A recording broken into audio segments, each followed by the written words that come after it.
There are close to 30 million people working in the world's armed forces. With nearly 300 armed conflicts since the end of the Second World War, many have seen active service in one or more war zones.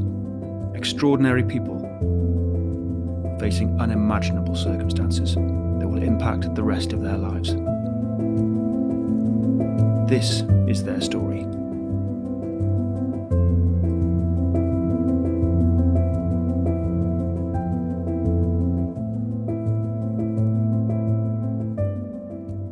Hello, Liz. How are you? I'm not too bad, Simon. How are you? Very good. And I'm actually really excited about the After the Battle podcast. Even though I'm not going to be hosting it, you're going to be hosting it. I'm just going to be listening to these. But what kind of things are you going to be talking about and exploring with people? Yeah, well, After the Battle very much is going to focus on veterans who, from across the spectrum, really, not just British veterans, but also across the pond in the US, looking at Navy SEALs and Marines, really. So a wide spectrum of people, but focusing on their battle when they came back from the battlefield, certainly from my own personal experience, you might leave the battlefield, but it doesn't leave you. And there are certainly, some of the challenges I've fought in the last 2 years mentally have been the hardest, versus any bullets that I dodged in Afghanistan. So really pulling out those individual stories and then, providing lots of good material and good knowledge for people to take away and kind of use in their own battles day to day. Yeah, I think that's so valuable. I'm a huge advocate for sort of helping people with mental health, but also using real world experiences from people who have been there, and not necessarily taking stuff out of the textbook, but actually talking to people about what works for them, what doesn't work for them, sort of exploring that lived territory. Absolutely.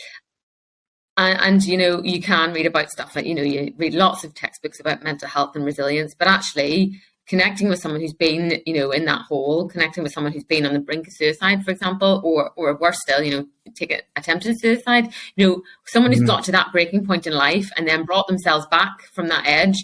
That's an experience that you can't really write in a textbook. You can't teach that, that experience and that wisdom that they can pass on to people is so valuable. And I'm a massive believer in that, the more authentic you can be with people, and hopefully our guests can be as authentic as possible, then you are more likely to open those conversations with other people.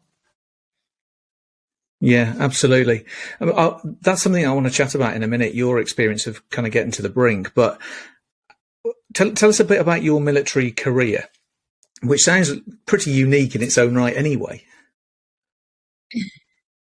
Yeah, so I joined the Air Force at age 19, and I followed my brother into the forces. He joined the Army a year before me, and I joined as a helicopter crewman. So I was very young at the time. I'd seen a picture of a magazine with a guy hanging out the side of a helicopter and thought, that's just the coolest job on the planet, and didn't really know much about it to begin with. I sort of went in fairly blindly, but with an idea, with a dream. And I also had no plan B because I lived in Northern Ireland, and I just went off, attested on my 19th birthday to Queen and Country, and thought, I can't fail at this because I don't want to go back home. And so I think that gave me the determination and the grit to kind of get through a lot of the basic training. So I ended up on Chinook helicopters, which was the only helicopter I ever wanted to fly on, because if you're going to, the job of a crewman is working the rear of the helicopter. So you've got two pilots on nearly every helicopter. And a crewman's job is to operate all the other stuff that goes inside and underneath, and a little bit of radios and navigation and things like that. So if you're going to do that job, you might as well pick the biggest helicopter that you can do it on, that the British forces operate, and that happened to be the RAF Chinook. So I was very lucky. I went straight to Chinooks, and I spent 17 years flying around, not just the UK, doing lots of training and work up stuff for battles, but then went to Iraq twice and Afghanistan 10 times as part of Op Herrick. So, it was a very varied career, a huge sense of purpose. It was a real honour and a privilege to really be part of that force. I can imagine, actually, it's, as well as being one of the coolest jobs, hanging out the back of a helicopter, being part of a really tight-knit team must be really, really motivating. Because like you say, if there's only a few of you on board, and, even if you extend it to the squadron, you're not talking about massive numbers of people. I guess you built up some incredible relationships. Oh, absolutely. I mean, since day one, when I arrived at Cromwell and first, took my bag out of the little bus when I was only 19, I met my team that were on basic training with me. And even some of those, chaps and chapesses have stayed with me forever as in terms of friends. My best mate is still one of the chaps that helped me unload my bag. And you become part of a team. The forces is a family.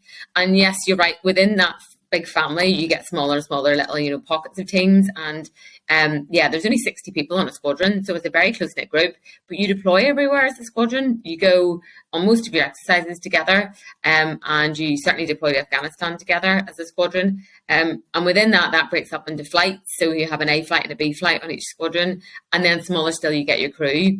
So certainly in Afghanistan, we would have constituted crews that we would fly with for the majority of the time we were there. So for the same 4 people, myself and 3 others, you're living together, sleeping together, going to the gym together, eating together, and then spending 8 hours in the back of an aircraft together. And you get to know each other so well. And those are but the bonds that you build just doing that are phenomenal. But then when you actually push people right to the edge of their tenacity in terms of being shot at, seeing some of the worst trauma that we saw, that breaking people down like that is actually where their true colours and emotions really show. So you get extremely close to people in that respect, especially in that environment. Yeah. And like you say, I mean, those challenges in themselves would be incredibly difficult for most people. But when you encounter them as a team, I suppose they take on a different feel. Yeah, I think a lot of the time when we would see some really traumatic things in Afghanistan, mostly on the MERT site. So MERT was the Medical Emergency Response Team, which was essentially the flying ambulance. And there'd be a crew of 4, so 2 pilots and 2 crewmen. And we would take some medics with us. There were 6 medics and 6 force protection. They were the guys that, ran out of the ramp when we landed on and gave the aircraft all-round protection. So a really diverse bunch. But actually, when we came back from some of those days and we sat together as a crew and debriefed, the medics would sometimes come and join us as well, just to kind of go through what we'd seen. But, a problem shared is really a problem halved. And, you can't really, ever take away from just that saying, it's good to talk. And we used to do that at the end of one of those shouts and kind of go through what people maybe wanted to say they think they could have done better. Because sometimes that's quite a big burden to carry. A lot of people, think they could have done something different, and especially when there's people's lives on the line, which a lot of the time in MERT there was. But if you don't get that out there and have 4 or 5 other people saying, well, actually, you couldn't have done that differently, that was perfect what you did, or because of the constraints of where we were in the in the flying regime or the battlefield, we had to fly like that, and you couldn't have changed the outcome. We had to fly defensively. This is why it took longer to get back to Bastion. But if you don't get those things out, they can really eat away inside. So yeah, but it was good to have those other people around you with shared experiences and that kind of peer on peer debrief. Yeah, and I guess that's really different from sharing it with somebody who hasn't been there, that didn't experience the same thing. Because I mean, when you're not in that environment, you might have friends around you that you can talk to, and some people engage with counsellors and people like that, which is great, but they haven't actually been there. It must be very, very different from Absolutely. Being able to have those conversations with people that shared that experience. Absolutely. And I think that's where I left the military in 2019. And I think that's where I started to really struggle, coming out of the military, is that not just missing that sense of purpose and wearing the uniform every day, which I loved, but more the connection with people. Yes, I still have all my mates that live locally and I still see a lot of them. But, on a day-to-day basis, just having that chat to decompress a bit or just, revisit old memories from Afghanistan. I couldn't really do that when I was out walking with my civvy friends because they just didn't get it. And, being a female in that job as well, a lot of my forces friends are all lads, they're all blokes. It's just the nature of the job. And a lot of my civvy friends are all females from the gym and stuff like that. And even just that diversity in the sexes is actually quite hard to sit and chat to the girls about being shot at and some of the trauma that I'd seen and defensive flying and things like that, because they just have never been in that environment and just are so immune to it, I guess, and not used to it. Yeah, I can remember hearing you say that when you left the RAF, some of the coping mechanisms that you used, you couldn't bring into into civilian life, you sort of almost like unplug yourself from some of those coping mechanisms, and the challenges and the memories are all still there, but the coping mechanisms aren't. Is this kind of an example of where actually you're left without what you had before? Yeah, I think the first thing I really noticed that I started to miss when I'd left was that uniform, that identity. I wore a flying suit every day, and I used to call it my bat suit because that's my bat costume. I put my Batman outfit on, or my Wonder Woman costume, and I was Liz McConaghy, the crewman. And it's almost something to hide behind, as well as like a uniform and a label, so to speak. You can also hide behind it as well, and it's almost like a protective thing. And we have our badge on every day that has our name on it. So I was Flight Sergeant McConaghy, and I often wondered, is that for other people to see who I am, or is that for me to be able to look down every day and go, that's who I am, this is who I am, I'm Flight Sergeant Liz McConaghy, crewman. And suddenly that's all ripped away, and that was really hard to deal with. But then as time went on, throughout 2019 and into 2020, we got locked down, and it was the lockdown really that started to take away my main coping mechanisms, which had always been a lot of sport. So I'd done a lot of running, I used to do triathlons, a lot of lonely sports, ironically, but that was because it used to empty my head. So I used to, more and more trauma I saw in Afghanistan, the further and further I'd run. And this kind of built up and built up to the point I was running like 60 miles a week quite happily, and, just trogging out every day for a 10-miler. But that emptied my bucket, that gave time for all the thoughts just to ebb away. And when we got locked down, in the original lockdown, you were like 10 minutes a day exercise. And for somebody who runs so much, I was like, well, it's not even worth putting my trainers on to do 10 minutes. And the same with cycling, all of these little coping mechanisms went. And also coming back to the chatting with friends and that peer group thing, in the very early lockdown, we weren't even allowed a bubble back in those days. So it was just me on my own, and I had no one to kind of decompress with and go, even the new thing that I was struggling with, which was watching BBC News and all the trauma we were seeing about COVID. I had no one to sit and talk about at night time with that. So yeah, I started to unravel very, very quickly, mainly from sort of 2020 March time onwards, as my coping mechanism started to topple. I mean, I've worked with lots of athletes who have transitioned, and they'll say that identity is a massive challenge for them, because they'd only ever seen themselves as a swimmer or a footballer or a rugby player or whatever. And then they get to this point in life where they are no longer one of those things, swimmer, rugby player, footballer. And so they ask themselves, well, who the hell am I then? And it's probably the first time in life where they've answered that question or had to ask it. It's a huge challenge for anybody, I think. Yeah. And I think as well, a lot of people say forces people are addicted to adrenaline. Having the high of being shot at in a battlefield is, it spikes the adrenaline in your blood. And that's where a lot of veterans struggle to replace that in City Street. I'd used sport or running as such a coping mechanism in my 20s, 30s. I used to train 3 times a day. I used to cycle to work, run and swim at lunchtime, cycle home some days. And, that was just my zen time. And I think, if I'm being honest, I was probably addicted to exercise as a coping mechanism. But now, even the other side of COVID, when I've started to put my life back together, having had a meltdown in 2020, I feel like it's very difficult to get back to that level. And I'm sure that's exactly the same as an elite athlete or, any kind of sportsman who is so used to training 7 days a week, whatever, 5 days a week, 4 times a day, or that level of training. Your body gets so used to that it's very hard to replace those endorphins. Just by going to the gym once a day, for example, which is what I do now. I still feel like I'm not getting the same buzz that I did before. And I guess that, it's a real parallel to how veterans are used to having those adrenaline and endorphins pulsing through their body. And then suddenly you may still have them there, but they're never going to be at the same level again. And that's, I think, really hard for both sports people and veterans to cope with. Yeah. And the athletes talk about sort of the fact that the structure disappears. They were largely institutionalized. They were told what time to wake up and what time to eat breakfast and where to go next and what clothes to pull on, all that sort of stuff. And then somebody unplugs that, which is a challenge in itself. And the fact that they go from being really good at something one minute to being an absolute novice when they transition, and they can't eat, they haven't even got a sense of mastery or a feeling of mastery to fall back on.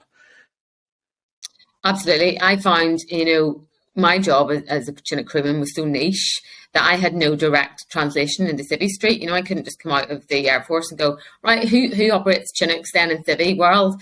Nobody did. And I actually left with a med discharge because I injured my neck, so I couldn't fly anyway.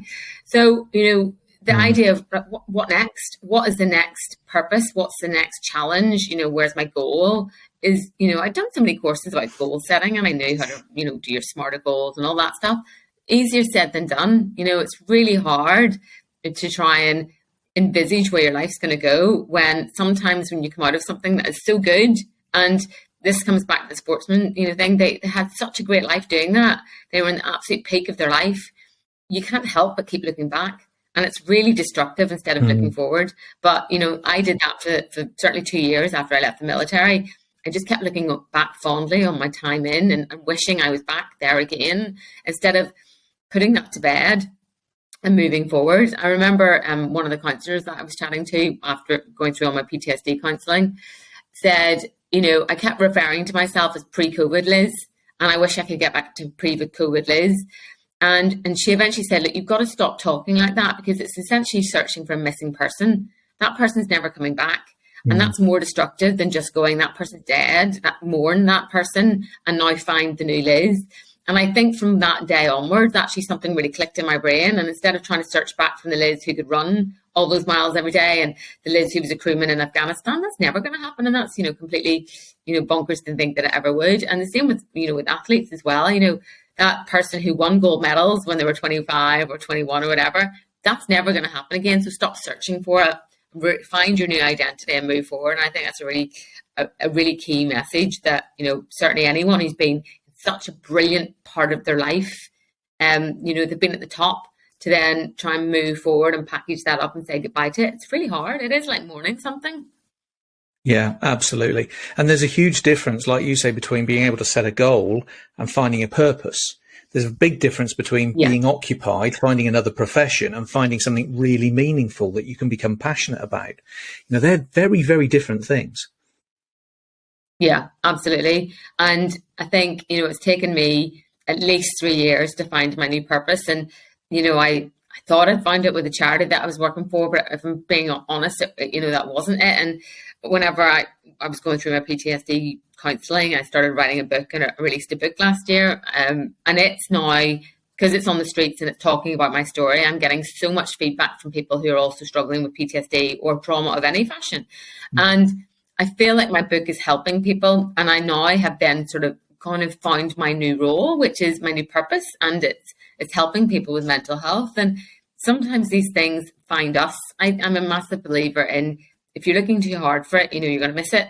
So actually just enjoy the journey that you're on. I think, if I'm honest, I spent my entire life waiting for like events. So waiting for something to start or waiting for something to end, and almost, you know, saying, I'll be happy when this happens. You know, I'll be happy when I can run 1.5 miles in under this time, or I'll be happy when I hit this weight, or I'll be happy when I achieve this career tick. But I think it's only recently I've just started to enjoy the journey, you know, because I don't know where I'm going in life anymore. I'm kind of laying every brick as I go every day, laying my new path. But that's the exciting bit, is because I don't know where I'm going, anything is possible. And I feel like because I stopped aiming so quickly at stuff and going in a direct line, I started to kind of meander, and then my purpose has found me again. And, you know, sometimes we have to just stop running so fast, stop swimming so fast, just let life find you. And then you will find your sense of purpose will come to you. It will. Yeah, absolutely. And I know when we're lacking that sense of purpose, and we might have had quite a few traumatic experiences on our past, the whole thing can sort of collapse in on itself and create a really dark space. And I know you found yourself in a really dark place a few years ago. Can you tell us a little bit about it, but also what you've learned as a result of going through the experience? Yeah, absolutely. So as 2020 progressed and we went through lockdown, I mentioned earlier about, you know, losing all those coping mechanisms, so not being able to run, not being able to meet up with friends. And I slowly started to unravel. So my routine went, and we spoke about routine a minute ago, you know, routine is so key for forces people. And suddenly I had no routine. I had no purpose. I had no reason to get out of bed anymore. I think a lot of people found that in lockdown.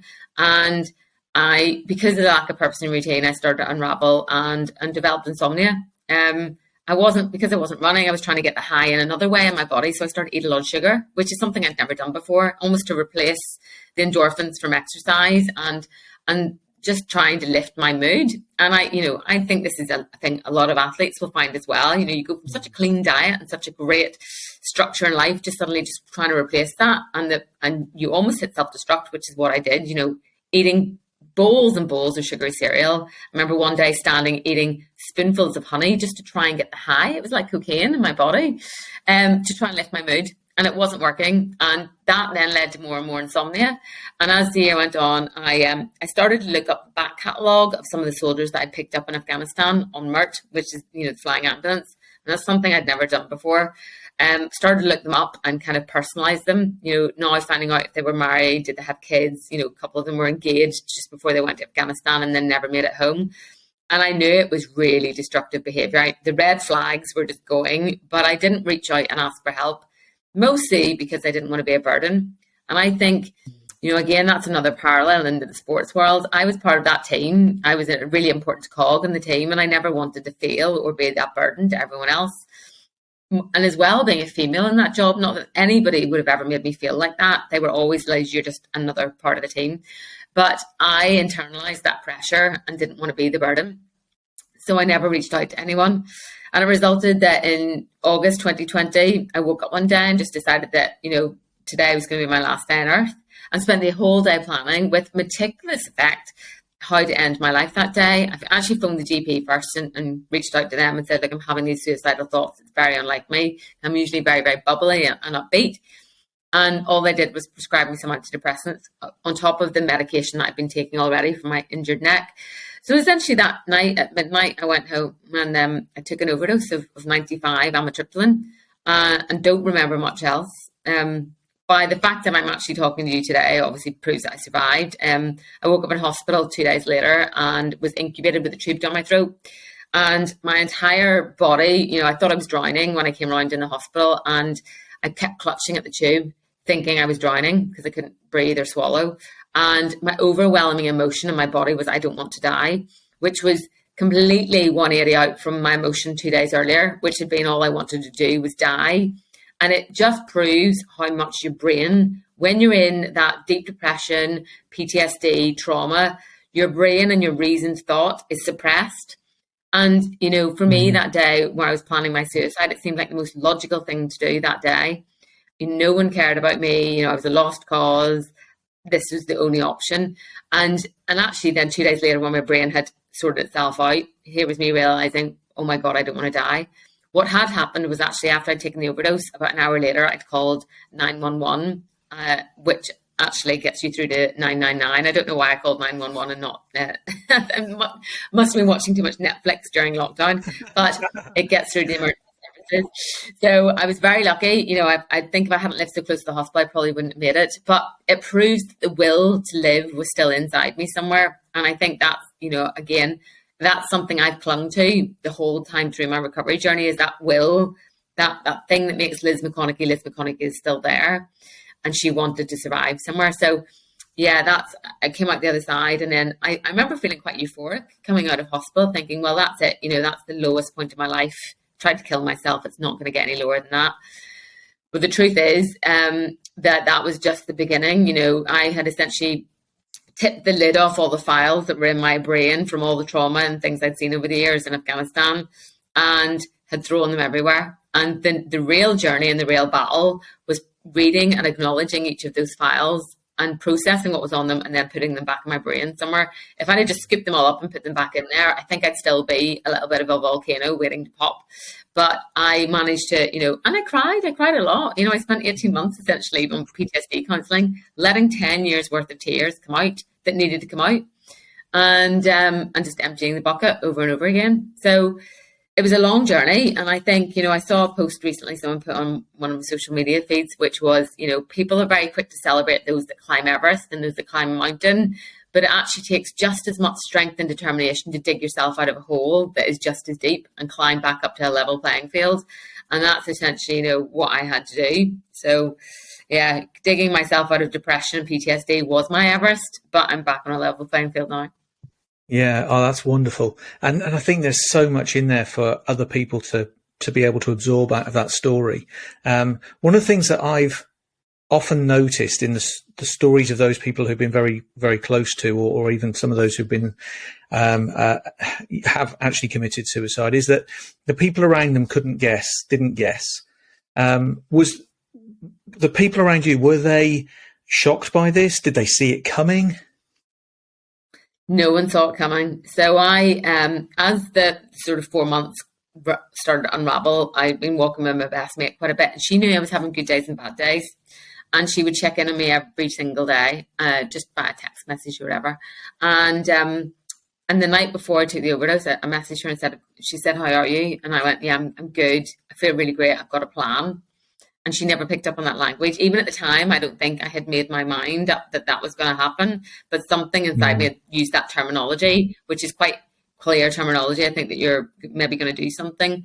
And I think, if we hadn't been in lockdown, all of my friends in the military that we were so close with, and coming back to that team element, we were really good at picking up people's behaviour changes. So in Afghanistan, if we'd landed from a merch out, for example, and someone who was a real gym bunny like me stopped going to the gym, or we'd come back from a deployment and someone who never used to go to the pub would always be in the pub, or vice versa, someone who was really social would go into their shell. We could pick up those behaviours very quickly amongst each other. And that's what teams are great for. Any sports team's the same. You can pick up people's changes in behaviour because you spend so much time with each other, you know each other so well. But no one could do that during my downfall because of lockdown. I was just on my own in my little flat in Basingstoke. So no one had a clue. I mean, I looked back now at the picture I took 4 days before the overdose. I was out with my bestie in Basingstoke where I live, and I'm all smiles. And, it was such a quick unraveling and spiral those last couple of days, really, to get me to the point of suicide that no one knew. And I always think, my message for anyone who's been touched in any way by suicide and lost someone to suicide is that previously, I thought suicide was the most selfish thing someone could do. It leaves such a wake of questions behind. So many people questioning what could they have done, or how could they have helped? Could they have changed the outcome if they'd said something different or done something different? And the truth is, that day, I was mentally checked out of life. And I was in the departure lounge. I often refer to it as I had picked up my donut on the water slide, and I was only going one way that day. Even if Daniel Craig had come around for dinner, it wouldn't have stopped me what I was doing. I was so determined. And I think that's the case for a lot of people who get to that point with suicide, sadly. So in terms of intervention, no one could have stopped me. But, the days running up to that, and certainly a message that I give a lot of people now, is ask people twice how they are. Because a lot of people would ask me, "How are you? Are you okay, Liz?" And I'd say, yeah, I'm fine, living the dream. And those are the words we all love to hide behind. And then I would get the spotlight back on them, say, I'm fine, how are you? Get the spotlight off me because I don't want to talk about it. And I didn't want to let on that I was crumbling. And the odd person would ask again, like, "Are you really okay?" And it was enough to crack the eggshell. And sometimes I would just break down and sort of say, "No, I'm not. I've been really struggling." But that was very, very infrequent that people kind of guessed there was something going on. And, but it was more prevalent in my recovery journey because I was still having good days and bad days. And it was really great that people would ask me twice and start to help me, let that emotion out. But also I give my mental health a number now.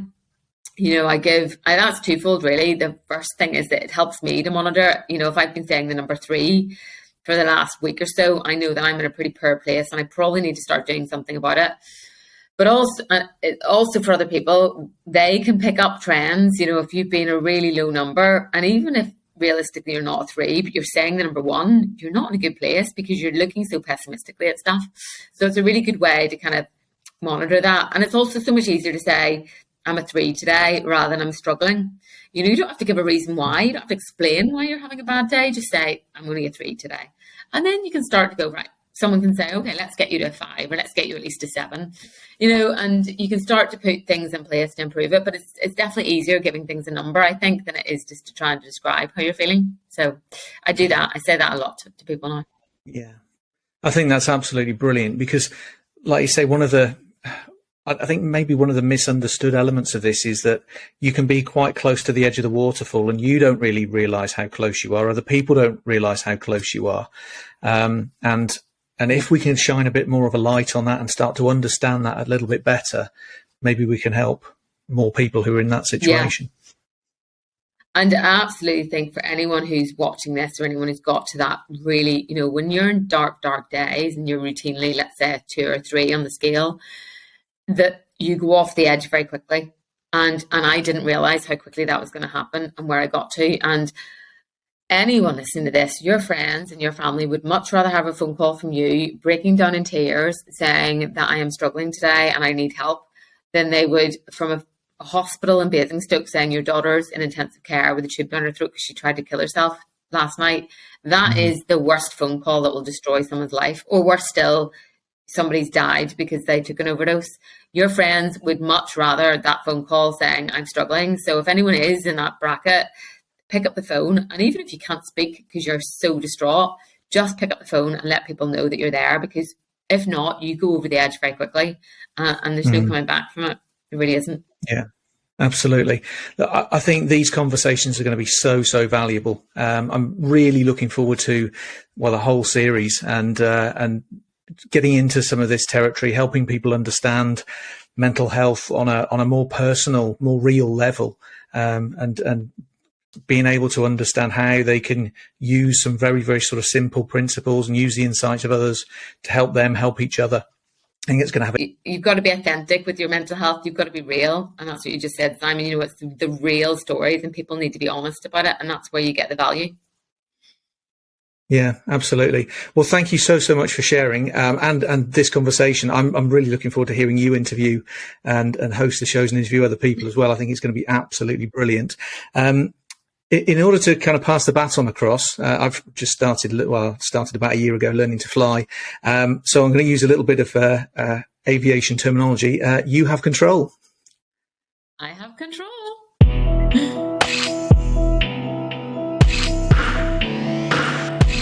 If you're struggling with any of the issues discussed in this podcast, please contact Combat Stress. Call 0800 138 1619 or text 07537 173 683.